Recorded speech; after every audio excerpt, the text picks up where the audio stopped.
Good evening, everybody. As you've seen by now, this isn't a normal convention. It's not a normal time.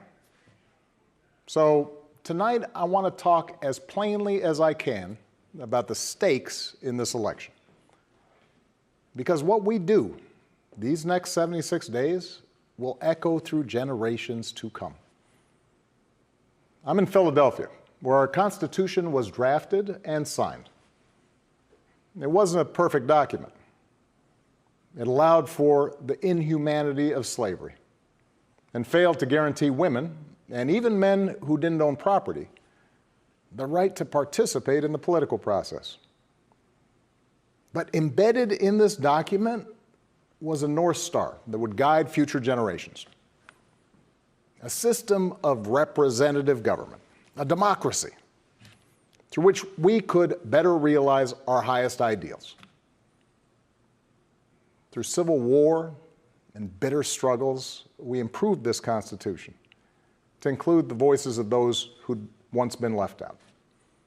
And gradually, we made this country more just and more equal and more free. The one constitutional office elected by all of the people is the presidency. So at a minimum, we should expect a president to feel a sense of responsibility for the safety and welfare of all 330 million of us, regardless of what we look like, how we worship, who we love, how much money we have, or who we voted for. But we should also expect a president to be the custodian of this democracy. We should expect that regardless of ego, ambition, or political beliefs, the president will preserve, protect, and defend the freedoms and ideals that so many Americans marched for, went to jail for, fought for, and died for. I have sat in the Oval Office with both of the men who are running for president. I never expected that my successor would embrace my vision or continue my policies. I did hope, for the sake of our country, that Donald Trump might show some interest in taking the job seriously.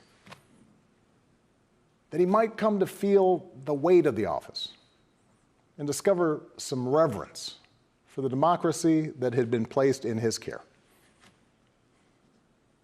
But he never did. For close to 4 years now, he has shown no interest in putting in the work. No interest in finding common ground, no interest in using the awesome power of his office to help anyone but himself and his friends. No interest in treating the presidency as anything but one more reality show that he can use to get the attention he craves. Donald Trump hasn't grown into the job because he can't. And the consequences of that failure are severe. 170,000 Americans dead. Millions of jobs gone, while those at the top take in more than ever. Our worst impulses unleashed, our proud reputation around the world badly diminished, and our democratic institutions threatened like never before. Now, I know that in times as polarized as these, most of you have already made up your mind. But maybe you're still not sure which candidate you'll vote for, or whether you'll vote at all. Maybe you're tired of the direction we're headed, but you can't see a better path yet, or you just don't know enough about the person who wants to lead us there. So let me tell you about my friend, Joe Biden. 12 years ago, when I began my search for a vice president, I didn't know I'd end up finding a brother. Joe and I come from different places, different generations, but what I quickly came to admire about Joe Biden is his resilience, born of too much struggle, his empathy, born of too much grief. Joe is a man who learned early on to treat every person he meets with respect and dignity, living by the words his parents taught him.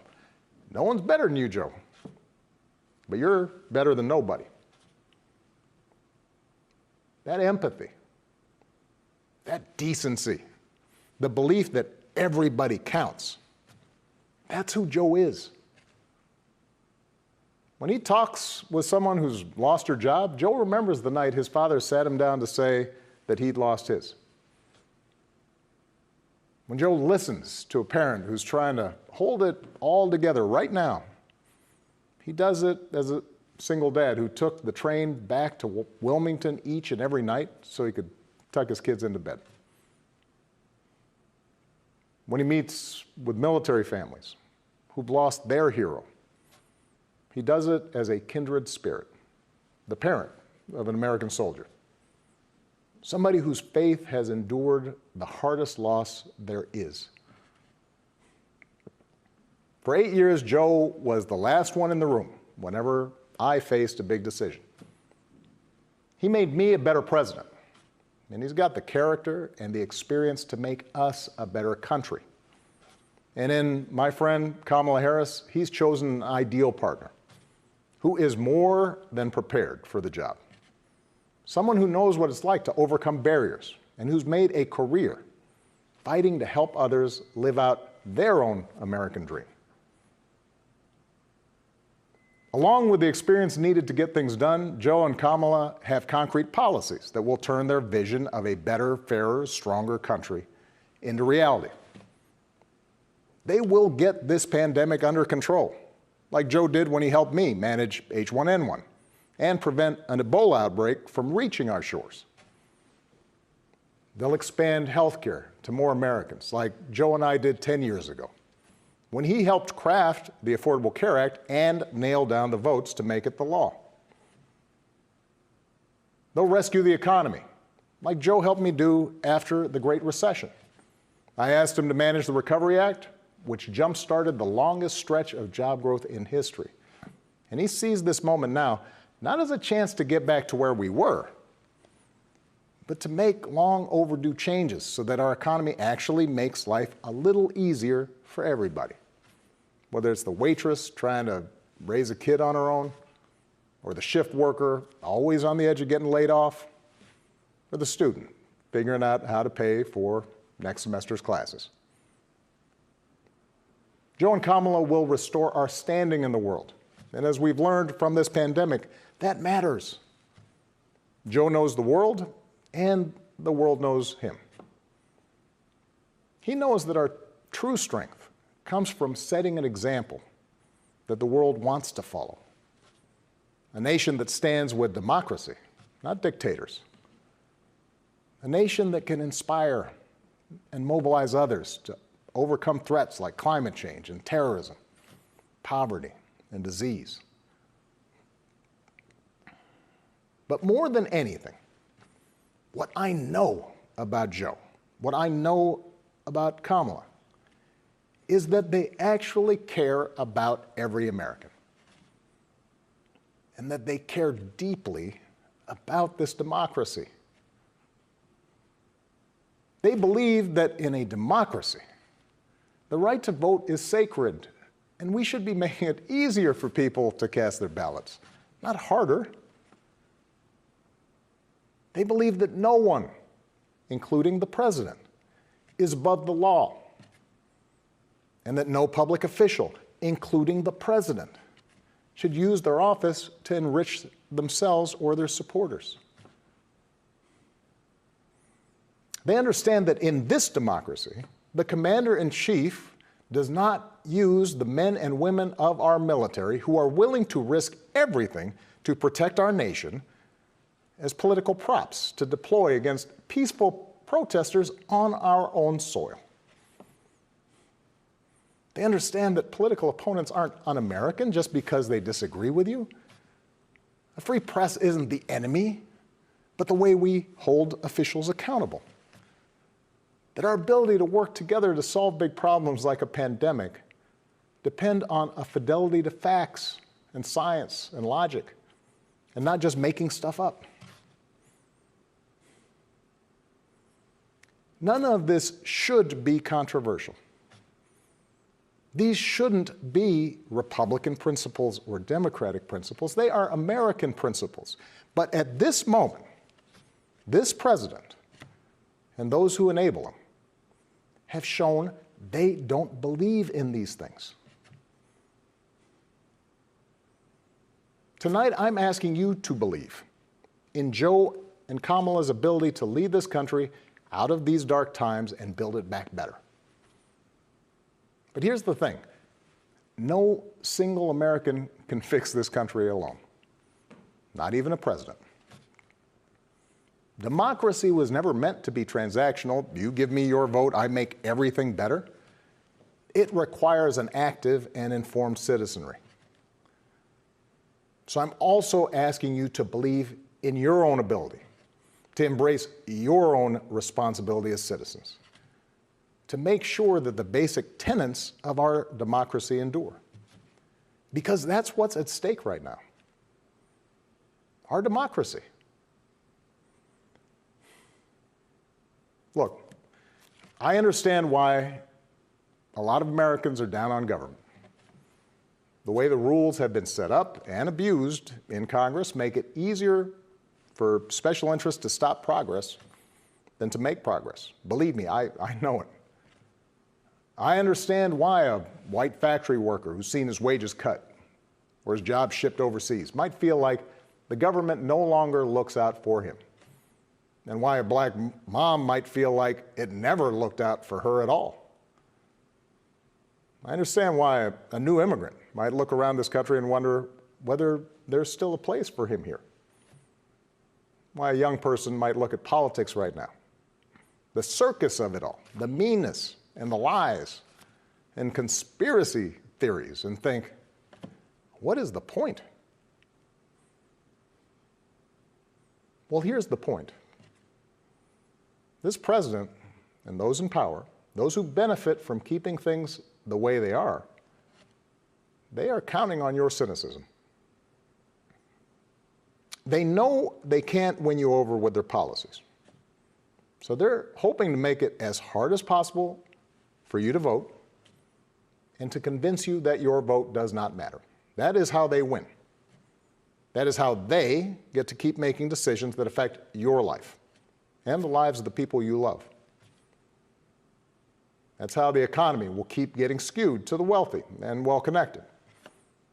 How our health systems will let more people fall through the cracks.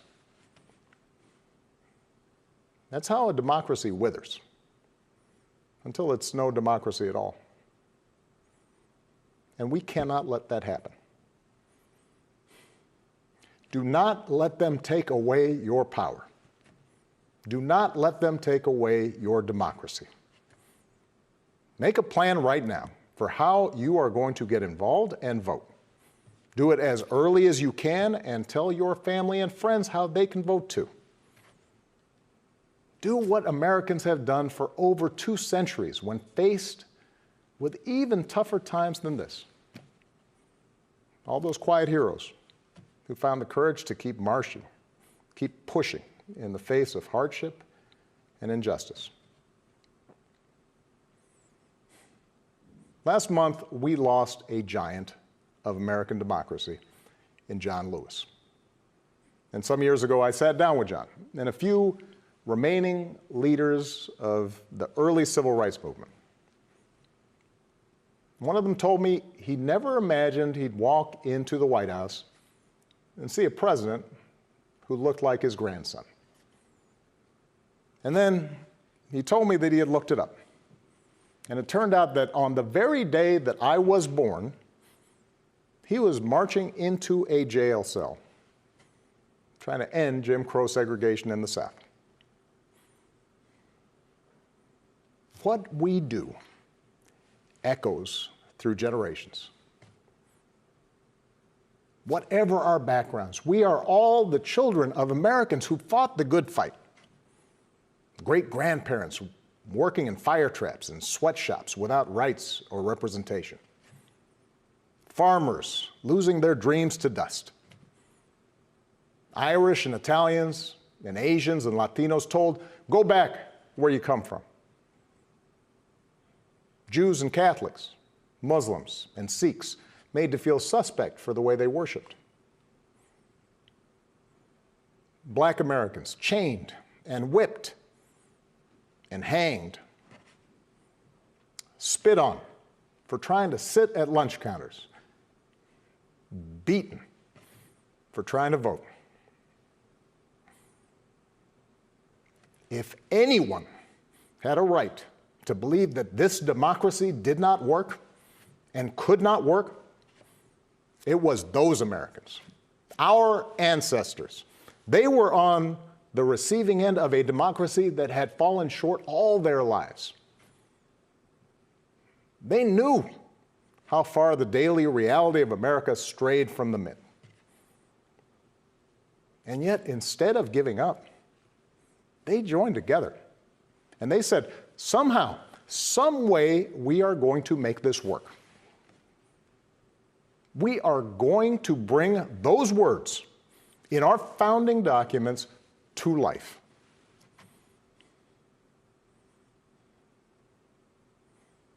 I have seen that same spirit rising these past few years.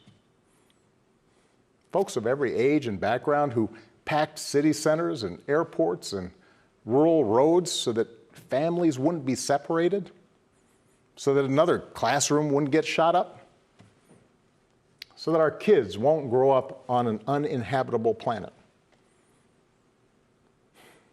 Americans of all races joining together to declare, in the face of injustice and brutality at the hands of the state, that Black lives matter. No more, but no less. So that no child in this country feels the continuing sting of racism. To the young people who led us this summer, telling us we need to be better, in so many ways, you are this country's dreams fulfilled. Earlier generations had to be persuaded that everyone has equal worth. For you, it's a given, a conviction. And what I want you to know is that for all its messiness and frustrations, your system of self-government can be harnessed to help you realize those convictions for all of us. You can give our democracy new meaning.